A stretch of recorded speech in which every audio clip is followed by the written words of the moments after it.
What's up, everybody? I'm Stan, and welcome to Detail Comics, where we go over comics in detail. This is a weekly one-shot where I go over a specific comic book topic, comic book movie topic, comic book TV show topic, so make sure you subscribe to get one of these every time that they come out. The one that I want to talk about right now is the Infinity Stones, the Infinity Gems, whatever you want to call them. They play a huge role in the Marvel Cinematic Universe right now, as well as the Marvel Universe, the comic book universe as a whole. So let's take a look at how they work and where they really came from, give you a little bit of an idea of the origin and the history of these most all-powerful gems and stones. The first thing that I want to talk about is the debut of them. They were originally introduced in 1972 when a soul gem, the original name for the Infinity Stones, was embedded into the head of Adam Warlock in order to provide him with a soul. This was done by the High Evolutionary.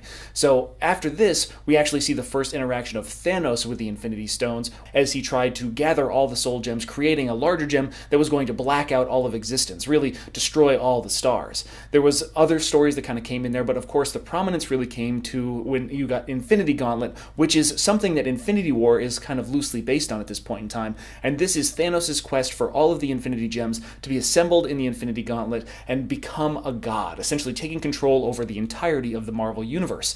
And with the flick of his thumb, everything was gone, in an effort to basically ingratiate himself to his lady love, which is death. Of course, we do see the Infinity Gems playing a much larger role in a bunch of different comic series like Infinity Watch, which was primarily controlled by Adam Warlock, the Illuminati, where it was distributed amongst some of the wisest and most powerful beings inside the Marvel Universe, and then in Time Runs Out, where we actually see the stones come into play as Captain America grasps the Infinity Gauntlet that was assembled to destroy a parallel dimension. An incursion was happening on Earth, and they were left with no recourse. So there are other things that are really going on because Marvel Legacy #1, as well as a few other stories, have reintroduced these Infinity Stones, particularly as Infinity Stones, into the Marvel Universe. And of course, we've got a lot of foreshadowing that's gone in the MCU. So let's take a look at what we found and where things kind of go from there. When you talk about Infinity Stones, the first to make its appearance inside the Marvel Cinematic Universe was the Space Stone as part of the Tesseract. So this debuted in Captain America, the First Avenger. So the power and how Infinity Stones really work in general is that essentially the person that holds and can control the power, they are essentially willing things to happen within the limitations of the stone itself. And then when you're talking about what powers the stone, that's very different. Let's take, for example, the Space Stone. The Space Stone is essentially drawing its power from all of reality. The ever-expanding universe is funneling and fueling this energy into this ingot, this giant stone or the small gem or this cube, this almost cosmic cube that allows people to move through space at any given time via teleportation. And when you're combining it with several other stones, you can create vastly different effects on the universe. But the Space Stone is probably the most easily tangible. Essentially, it allows you to move any point in the universe with just a thought. When we're talking about the Mind Stone, it's something a little bit different because what it does is it really impacts the collective consciousness of the entire universe. So you yourself, if we're talking about living inside the Marvel comic book universe or the cinematic universe, your thoughts, your dreams, your hopes, you are powering the Mind Stone. And it gives unlimited phenomenal psychic abilities. When combined with the Power Stone, it gives you the ability to influence all the minds in the universe, essentially connecting on a highly telepathic, telekinetic level to the collective consciousness of everyone. So if we're talking about where the Mind Stone is currently, the Mind Stone was originally introduced inside Avengers as it was buried inside Loki's scepter that was given to him by the Chitauri, technically Thanos at that point in time. And then it was broken out and then used by Ultron to create Vision, and that's where it currently resides inside the MCU, embedded inside Vision's forehead. However, in the comic books, it is currently unknown. We don't necessarily know where it came back into the universe, but it's something that still needs to be discovered and is probably going to come out in Infinity Countdown Prime #1. Then we're going to go into the Reality Stone. So the Reality Stone is essentially the dimensions, the places inside and the layers of the MCU. Because if you think about the basic plane that we live on, it is just one flat sheet of paper, and the multiple parallel dimensions are stacks of paper on top of that, basically forming a ream. So the ability to manipulate all of different aspects of reality is something that we easily saw when it debuted in Thor: The Dark World as the Aether. So it has the ability to kind of like turn anything into dark matter, but you can actually destroy and reset the entirety of the universe, all of reality, with this singular stone. And that's where we get into the next stone. The Power Stone has the ability to influence physical properties as well as superhuman abilities and increase their power. So what we're talking about is if you have physical strength, you can get physical strength that is 10 times, 100 times. Whatever your ability to control or influence the Power Stone is, and the ability to draw that power out of it, you can obtain. So if you're talking about somebody with cosmic level power, it makes it that much easier for them to do things that bend reality to their will.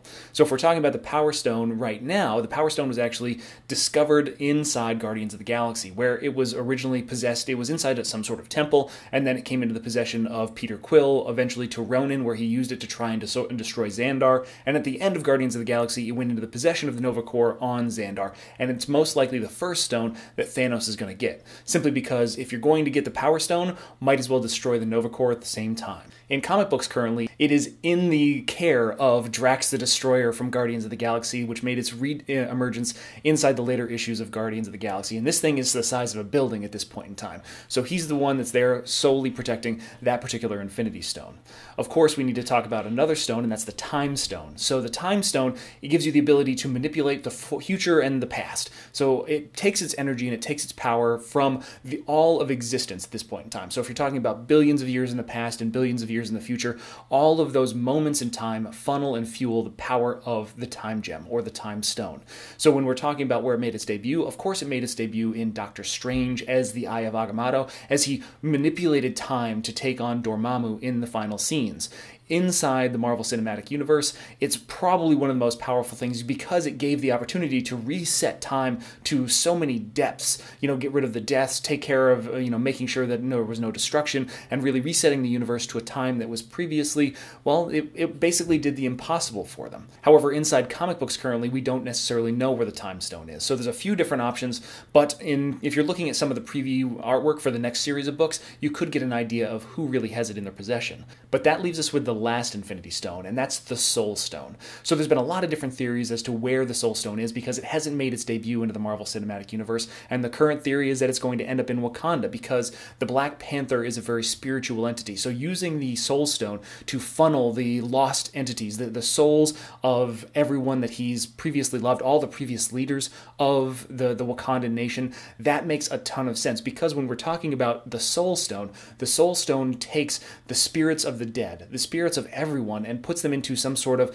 heavenly paradise type dimension, an alternate pocket reality, an Elysium that is going to take care of these souls, and it builds its power off of those that have existed and those who still have yet to exist, and their entity and their energy as an individual being inside the universe. So when we're talking about the Soul Stone, it played a key point in the comic books when we actually developed the Infinity Stones, as it was the first thing that was implanted into the forehead of Adam Warlock. And then later on, it actually became the residence of Adam Warlock before he was rebirthed into the current comic book universe, and he finds out that his alternate, his doppelganger, is the possessor of the Soul Stone at this point in time. And remember that Adam Warlock was teased at the end of Guardians of the Galaxy Volume 2 and is rumored to be playing a very key role in Guardians of the Galaxy Volume 3. So all of this goes around and comes around and becomes a very serious piece of information for the MCU and the comic book universe itself. With all of that information, it's easy to see why Thanos is obsessed with collecting and basically grouping together these items so that way he can form the Infinity Gauntlet and gain omnipotence over all of existence. But I want to know what you guys think. Is there anything that you really enjoyed about the Infinity Stones? Whether you're talking about Marvel Universe movies or you're talking about the Marvel Comic Universe, any stories that you really like. So hit me up in the comments down below and we can start that conversation. As always, if you like what you see, hit the like button. Don't forget to subscribe to get more news, reviews, and commentary on comic books, comic book movies, comic book TV shows, and games, and anything and everything inside the world of comics.